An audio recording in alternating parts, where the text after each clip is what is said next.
Greetings. My name is Kate Rademacher, and I'm delighted to be here with Writing for Your Life and Compassionate Christianity, interviewing one of our longtime friends, Amanda Udis-Kessler, about her new book, Abundant Lives, a progressive Christian ethic of flourishing. And I was really honored to get an advance copy of the book. The book is out now, I think. Is that right? It's available. So Abundant Lives with Amanda. And Amanda, if you can maybe just start off by telling us a little bit about yourself and your background, and maybe sort of how did you get into the writing life? Sure. So I actually am trained as a sociologist. I have a PhD in sociology, and my first book was a slight rewrite of my dissertation, which is years old now. Um, I work as a college administrator because that gives me greater flexibility for my creative life. So as a writer, I have now three books out, two out this year and the old one. In my years as a Unitarian Universalist, I wrote and preached about 150 sermons. So that was another kind of writing venue. Um, I have essays in about another 13 or 14 books. And then I also write progressive liturgy. Responsive readings, prayers, things like that. A whole other part of my creative life is as a hymn writer, songwriter, and sacred music composer.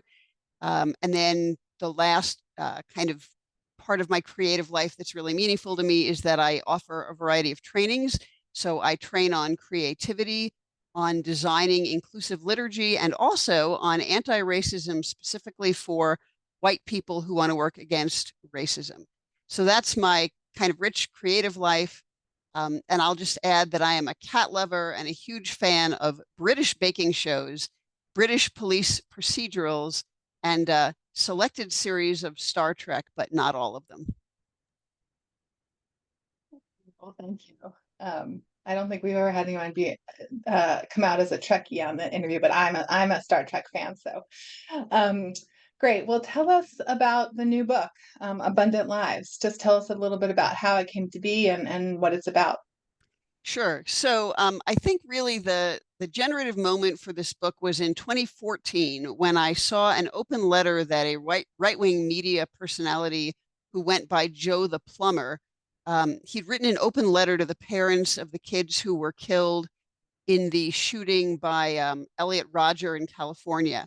And one of the lines in his open letter was, as harsh as this sounds, your dead kids don't matter as much as my constitutional gun rights, something along those lines. And I remember that sentence, when I read it, it stopped me in my tracks. It took my breath away. It floored me. I knew it was completely morally wrong, but I didn't yet have the tools to say how or why or kind of how to respond to it. And so I then spent the next several years, this was during a time when I was preaching a lot in Unitarian Universalist churches. And so I used those times as kind of an occasion to begin to develop this, this ethic of flourishing that the book is about. It started as a secular ethic. And as I myself moved into progressive Christianity, I began to see that there was a really deep fit between the values and the approaches that I was taking with the ethic and the way that progressive Christians think about Jesus, the Bible, theology, and so on. Um, and then, so on a whim, I submitted the idea to a progressive Christian press that took the book and promptly went out of business. But the fact that they'd taken the book was meaningful.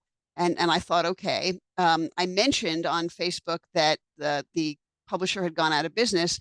And a friend of mine who had ties to Pilgrim Press basically shopped the book to Pilgrim Press and they took the book. So that's kind of how it came into being. The first half of the book is an approach to ethics that moves away from thinking about ethics as a matter of principles. So we are all very used to thinking of ethics as being about freedom or justice or equality or rights, kind of very principles based. And I've tried to move away from that and towards seeing ethics as a way of considering what helps people have good lives, what helps us flourish, what helps us minimize avoidable suffering. And so the first half of the book kind of builds that up, talks about that in some really concrete ways related to what it means to be a person and what human attributes are, and also talks a bit about what inequality has to do with all this and why we should work against it. The second half of the book then puts all of these ideas into conversation with progressive Christianity. First, with a progressive Christian way of engaging with the Bible, then with some contemporary progressive Christian theology. And the final couple of chapters ask, what does this mean for us as individuals? So if we are committed to a progressive engagement with Christianity, what should we do as individuals to help contribute to flourishing in the world? And finally, what do we do in community and with our religious communities? Well, thanks for that overview. And you deal with a lot in this book. And so maybe before we go farther in the conversation, I'll just ask you, you use the word progressive a number of times in your remarks and in the subtitle. So can you just tell us a little bit more about what in a very divisive era when language is used and often weaponized, sort of what does the word progressive or progressive Christianity mean to you? Sure. And I'm actually just going to use the definition here that I use in the book because I find it pretty meaningful. And this comes from progressivechristianity.org, a website that I invite people to consider if what I'm about to say resonates with them. This website says that progressive Christians are people who meet 5 criteria. They believe that following the way and teachings of Jesus can lead to experiencing sacredness, wholeness, and unity of all life, even as we recognize that the Spirit moves in beneficial ways in many faith traditions. We seek community that is inclusive of all people, honoring differences in theological perspective, age, race, sexual orientation, gender identity and expression, class, or ability. We could add more, but that's the way they phrase it. A progressive Christian is someone who strives for peace and justice among all people, knowing that behaving with compassion and selfless love toward one another is the fullest expression of what we believe. 2 more then, progressive Christians embrace the insights of contemporary science and strive to protect the earth and ensure its integrity and sustainability. And finally, progressive Christians commit to a path of lifelong learning, believing there is more value in questioning than in absolutes. So for me, the takeaway is that a progressive Christian is someone who absolutely is committed to the way of Jesus, but in a fashion that takes into account what we understand in the world today, the range of diversity we see around us, the importance of science, the importance of protecting the planet, and the humility that goes with trying to live a life of kind of continual growth. Well, thanks for that. You also, another key word that comes up both in your title and throughout your book is flourishing. Mm-hmm. And I think at one point you say, that the word flourishing doesn't actually appear in the Bible, but of course, lots of discussions of wellness and healing do. So, can you just talk a little bit about what you mean by flourishing and how you kind of explore this concept throughout the book? Absolutely. So again, I'm going to start with the definition that I give in the book. I'm sorry, Uh, Amanda. Can you? Thank you.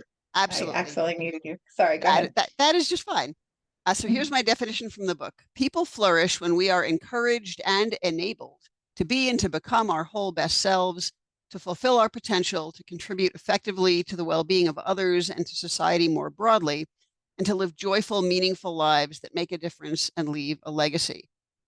And I understand that that is an extremely broad and even vague way of talking about it. And so I then, in chapter 2, bring the idea of flourishing down to earth by talking about how we flourish in and through our human attributes, such as our embodiment, our emotions, our relationality, our meaning making, our agency, our morality, and our spirituality, among others. And so let's take embodiment really quickly.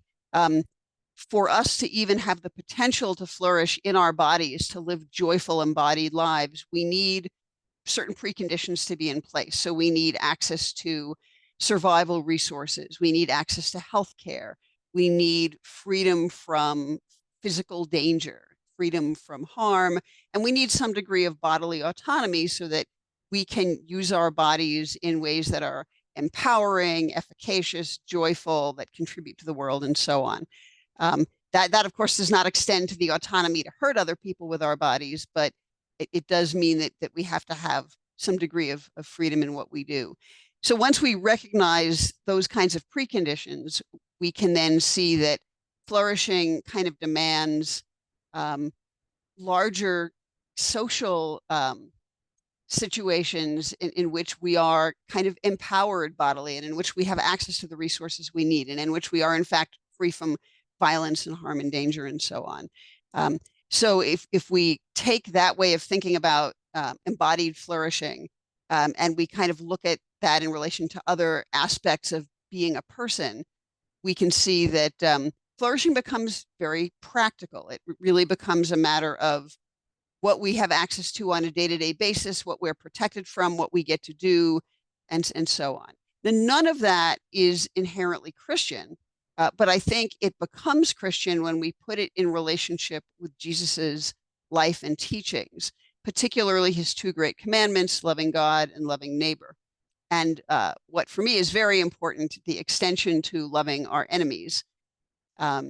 So in the book, I ultimately talk about loving ourselves as working for our own flourishing, loving our neighbors as working for their flourishing, loving our enemies as working for their flourishing. We could have quite a conversation about that.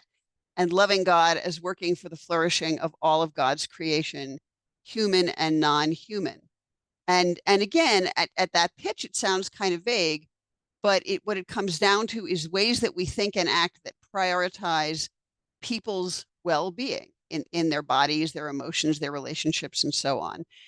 So, for example, you and I probably agree that working against poverty, violence, and systemic inequality is an important thing to do. It's a good idea in general. People of all religions and no religion can find that of value. I also happen to think that working against poverty, violence, and systemic inequality are specifically Christian ways to help people flourish. And so finally, I want to say a little bit here about Jesus, because of course, that really is at the heart of all of this. Jesus's actions and words show his concern with human well-being. He inherited this from the prophets before him. He bequeathed it to the communities that followed him. But when we think about who he mostly interacted with, it's not really surprising that he cared about human well-being. He interacted often with poor people who were living in a country that was occupied by a politically and militarily oppressive force. And so we see both in his words and his actions this commitment. I like particularly the parable of the judgment of the nations. So Jesus does not say in that parable that the nations will be judged by their ritual purity. He doesn't say they will be judged by how well they avoided engaging in heinous sex acts. He doesn't even really list any of the Jewish commandments. Instead, he says the nations will be judged by how well they helped people who were suffering to suffer a little less and flourish a little more. I find that really telling. And then, of course, in his actions, feeding people, healing people, that's all about flourishing, bodily flourishing, emotional flourishing, even relational flourishing, since the people he healed could then return to their communities and be in fuller relationship to them. You can even argue that his teaching is about flourishing because it helped people flourish as learning beings, as moral beings, as spiritual beings. And so, given that those are the kinds of things Jesus did, it's up to us to figure out what the parallel obligations are for us today and live into them.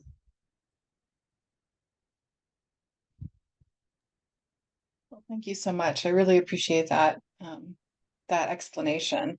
Now I'm going to pivot, if that's okay, and just ask you about the writing process. As you know, the Writing for Your Life community is, comes alongside one another and supports us in the writing and publishing process. So, has there been any surprises or lessons learned for you, or anything unexpected that has happened in this process of publishing this book that you might like to share with us? Not so much anything unexpected, but some of the lessons that I had been learning throughout my engagement with Writing for Your Life turned out to be just so valuable in my specific situation. And so I first want to sort of offer my thanks to both Writing for Your Life and Compassionate Christianity, because a lot of the great things that happened in connection to this book happened because I showed up, listened, learned, and sort of acted on what I'd learned. I'll provide a couple of examples. Um, the centrality of networks turned out to be important to me in two really meaningful ways. First, um, the reason the book got published in the first place after the original publisher went out of business was because I had a Facebook friend who was actually a college friend of my spouse's, but he and this guy and I have become friends on Facebook. He works in philanthropy for the United Church of Christ, and at one point I wrote a song, a worship song for his office, for stewardship campaigns called "From Our Abundance We Give." And I wrote that years ago without any expectation of anything coming from it, sent it off to him, never heard a thing back. When I posted that the original publisher had gone out of business, I mentioned this on Facebook, and he saw that post and he said, "I'm going to shop this to Pilgrim," because since he works at headquarters, he's friends with a lot of the UCC leadership, including the Pilgrim managing editor.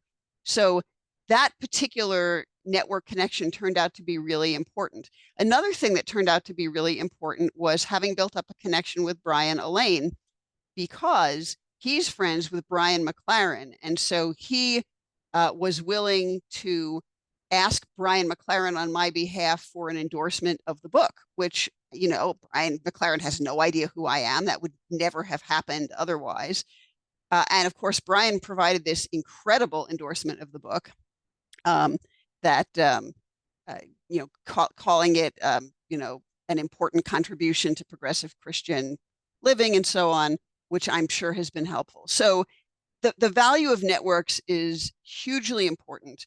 I would also say on the publicity side, and then I'll get to the writing, not just that we all need to build up and use our networks, but we need to be really relentless in researching where to find our book's prospective audiences.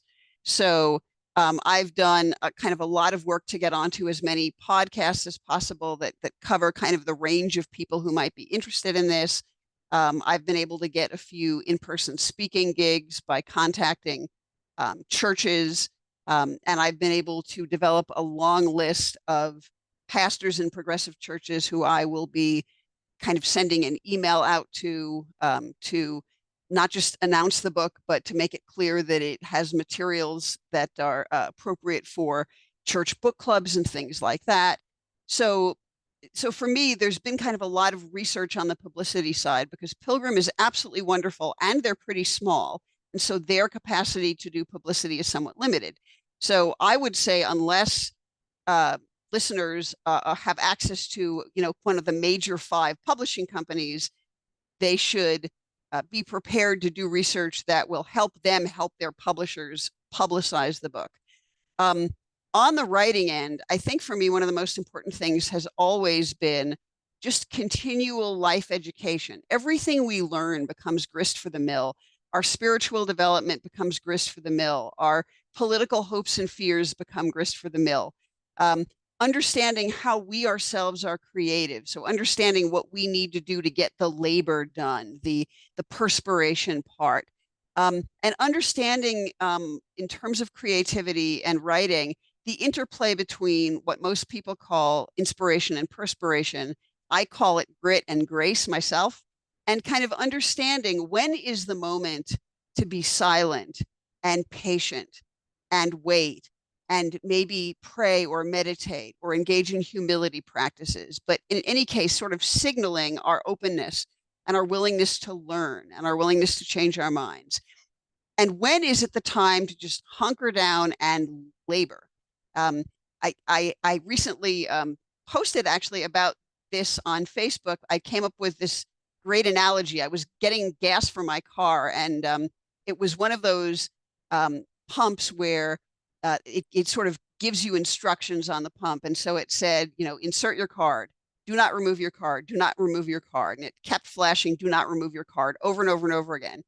And then finally it flashed, remove your card, in all capital letters. And, I got this feeling like it was saying, if you don't remove your card now, you may never see it again. I mean, so that kind of thing, when you have to pay attention at the gas pump, or it won't read your card right, or maybe your card will even get locked in there. And in the same way, you have to pay attention in writing or in any creative venture.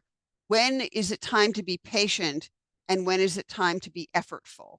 And so thinking that out has been hugely important for me. Everyone, of course, has their own creative process. So I'm not necessarily saying that my process will work for other people, but I do think understanding your process as a writer is deeply and profoundly important in order to know what to do when, and in order to know how to work with yourself rather than against yourself. Well, thanks for that. Really good insights, and I'm glad that especially the networking has been a takeaway for you, and because that's something we do talk a lot about in Writing for Your Life. Well, you mentioned just a minute ago, you used the word humility, and at one point in the book, you have a section on humility, and I've been thinking a lot about humility as a spiritual practice. So I don't know if you just maybe want to say a little bit more about humility as it relates to your general, um, general takeaways from the book. Sort of how does humility play a role in all this? So even though this approach to ethics is not strictly speaking a virtue ethic, so it's not exactly an Aristotelian approach to virtue, I do think that we need to cultivate virtues in order to be able to live into this kind of ethical life, because it demands a great degree of resilience and the capacity for discernment. When you say that ethics are based on helping people flourish, that means that you're not starting with a list of things to do and not do. So you're not starting with a kind of a simple 10-step process, as it were. Or you're not starting just with do this, don't do that. You're starting with what, in the complex context of the world we live in, would help as many people as possible flourish, and especially would help people who suffer unnecessarily suffer a little bit less. So that is a kind of a hard sell. It's very demanding. And so I think cultivating virtue in general and cultivating a range of specific virtues helps us have the capacity to engage with ethics in this kind of way. It strengthens us. It makes us more flexible. It helps us be more patient. It helps us be more discerning, and so on. And so I talk about several virtues in the book, but I think humility is hugely important. And I want to be really careful that I don't mean humiliation. So when I think of humility, I don't mean seeing ourselves as lesser than. I don't necessarily mean a take in which God is all great and we are maggots crawling on the earth. I mean humility in the sense of knowing our place, knowing both our beauty, but also knowing our brokenness, knowing our strengths and weaknesses, knowing that we exist in relation to other people and to the planet, that we are interdependent and sometimes dependent as well. And so I think humility is hugely important, because when we are in right relationship with the sacred and with other people and with the planet, and I'm not saying it's easy to be in right relationship, but it's a thing to strive for. When we're in right relationship, I think we are better able to discern what needs to happen. We are better able to be selfless if a particular situation calls for it. And not necessarily just a given moment in time, but for example, half of the royalties for this book are going to an organization called One Nation Walking Together in Perpetuity. And One Nation Walking Together is an advocacy organization for Native American people in the Rocky Mountain region and thereabouts, so the part of the country I live in. For me, making the benefits I get from the book available to people who have less than I have is a way of giving back. It's a way of honoring people who were here before my family was here, and so on. And so it's a small attempt at a kind of reparation. Um, and if I did not have a humility practice, I doubt it would have occurred to me to do that. But it just seemed really important that this book benefit not just me financially, but other people as well. So when we cultivate humility and right relation, and we understand both our beauty and our brokenness, and we understand how relationship can help and heal us, we are more able to be selfless or giving or nurturing in ways that we otherwise might not be if we were sort of too invested in self-protection. Thank you for that. And maybe just another last question about the book. In part two of the book, you make the distinction in chapter 6 and 7 between our individual work and our collective work. And if you can just talk a little bit about that, sort of how do you make that distinction, knowing that we're all working as individuals, that's what we have control over. So how do you think of individual versus collective work? And, what advice do you have perhaps for people who are looking to implement some of the recommendations that you have in the book? Thank you. Sure. So first of all, the distinction between individual and collective work in a way is completely meaningless. I mean, I say that as a sociologist because none of us are really truly in the individuals in the sense that we are completely self-making. I mean, we are products of society even as we also make society. That's kind of the basic sociological cycle, as it were. So so my decision to make those two chapters really was meant to be kind of more strategic as a way of separating out topics. Um, because of course, in the chapter on our individual work, I talk about cultivating virtues, psychological healing, spiritual formation, the kind of education we may need to do if we want to work against forms of inequality from which we personally benefit. In my case, racism is kind of the main example.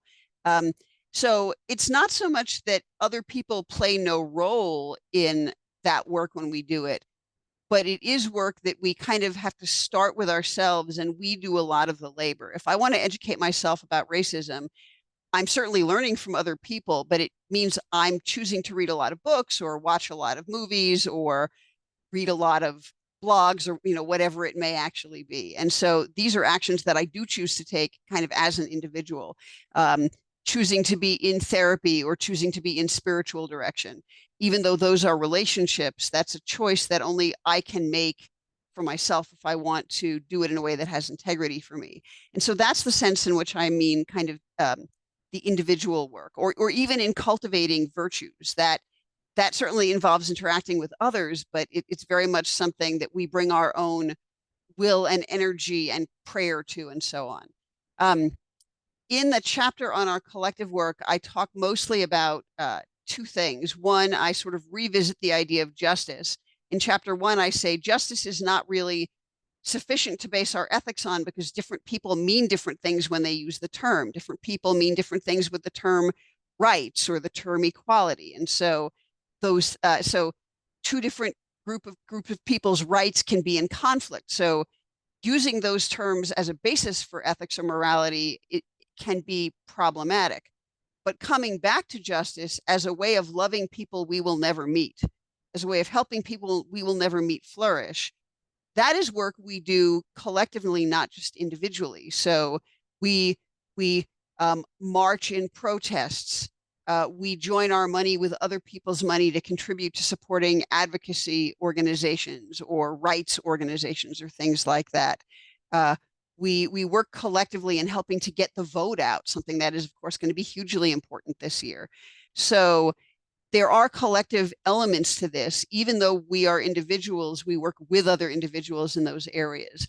The other main thing I talk about in the chapter, and honestly, I really think this deserves its own book, is the ways that congregations can become kind of laboratories of flourishing, laboratories of virtue, places where hospitality and generosity and self-sacrifice and so on are practiced, and where we learn how to build community and vulnerability and so on.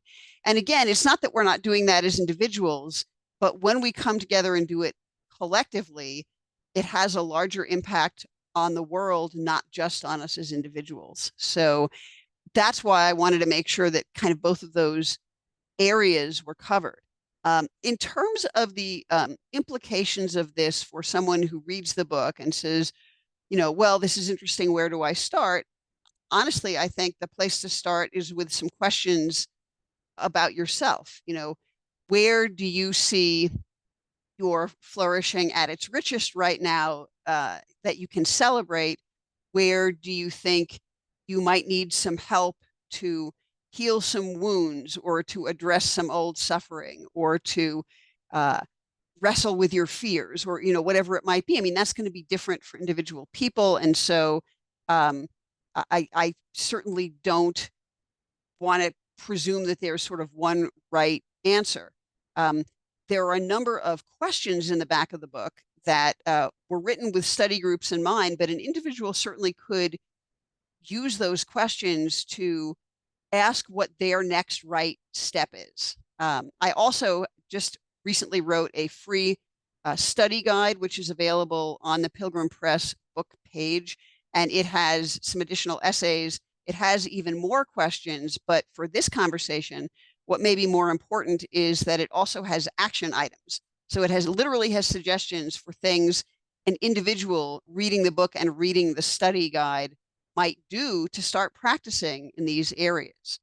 So if someone had the book or was planning to get the book and was interested in the study guide, literally, if they go to thepilgrimpress.com, look up the book by its title or my name, on the page, there's a little paragraph where it says free study guide available, and they can click on the phrase, download the free study guide, and it's there. And so that is an additional resource to help people figure out what this means for them and how to begin living into some of these ideas. Well, thank you so much. And that kind of ties into the last question I have, which is just how is the launch going? You said you've had some speaking gigs and some interests, and sort of maybe what do you hope the book will accomplish out in the world? Is it when remind us when it was released and sort of how tell us about how the launch is going? Sure. So it really became available in April, and and just based on how my network is engaging with the book, it's all over the place. So an awful lot of people, some of whom are kind of progressive religious thought leaders, have it and have been sort of invited to share it along further.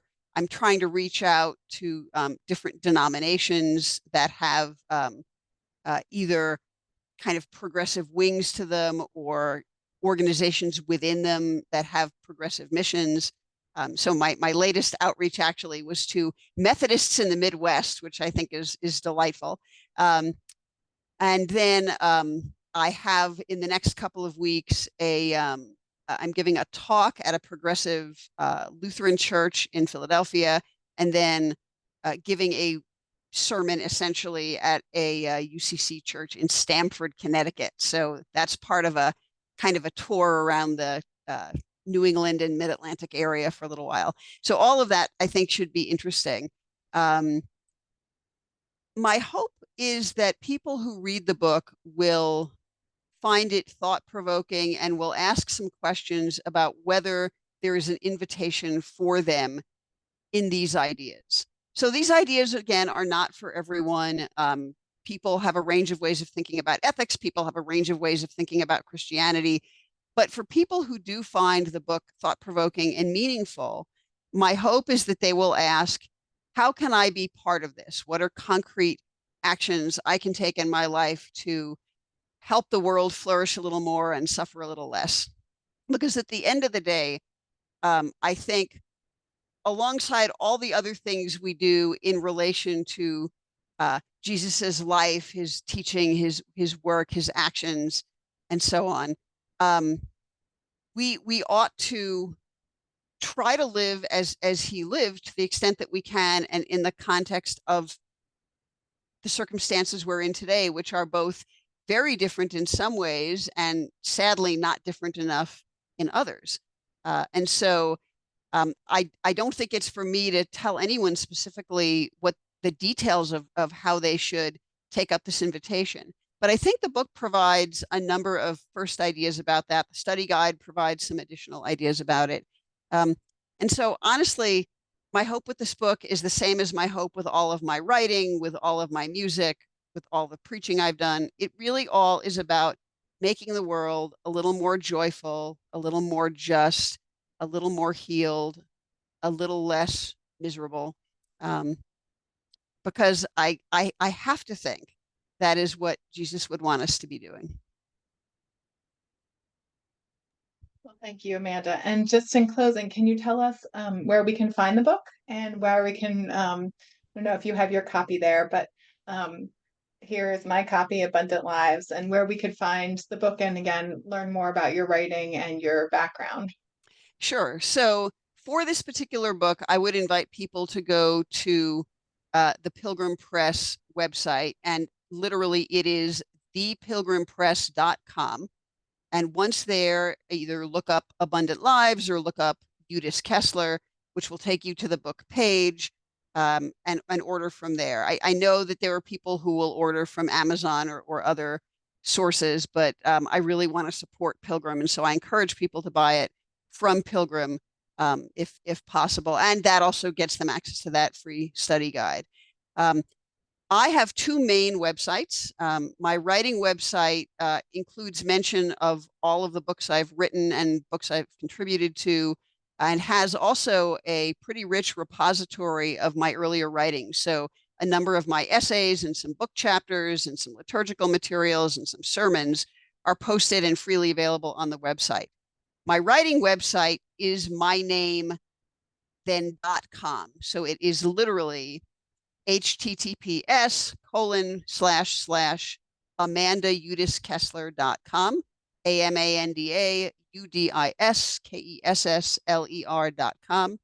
I also have a music website. We haven't talked about that today, but I provide a tremendous amount of completely free use, no licensing, original progressive worship music in a wide range of styles. And that's in case anyone is looking for free worship music, is queersacredmusic.com. Again, begins with the https:// and then just one long word, queersacredmusic.com. And anyone who is interested in learning more is certainly welcome to email me. I'm happy to hear from people, especially if they are looking for having some particular essay or something like that written, or a piece of music written. And my email address is amanda@amandaudis-kessler.com. Great. Well, thank you so much, Amanda, and congratulations on the publication of your book. Again, it's Abundant Lives, A Progressive Christian Ethic of Flourishing by Amanda Udis-Kessler. And thank you so much for taking the time to share with us about the book and also your journey as a writer. It's really wonderful to hear, and congratulations again. It's so wonderful to see our Writing for Your Life friends getting their books out into the world. So congratulations.